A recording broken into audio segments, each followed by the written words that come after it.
নাইম, তুমি শুধু শুধু নামাজ পড়ো কেন? নামাজ পড়ে তো তোমার কোনো লাভ নেই। আরে হুজুর, আপনি এসব কি কথা বলেন?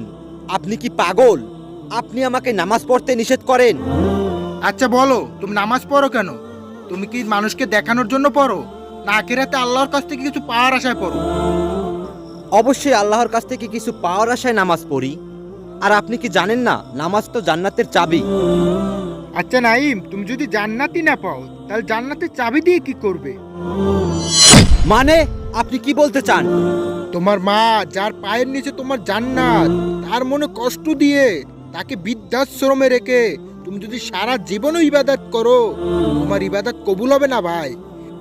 মা বাবার মনে কষ্ট দিয়ে সারা জীবনও ইবাদত করলে সেই ইবাদত জান্নাতের দরজা পর্যন্ত পৌঁছায় না। আর ভিডিওটি ভালো লাগলে একটি লাইক করে যাবেন।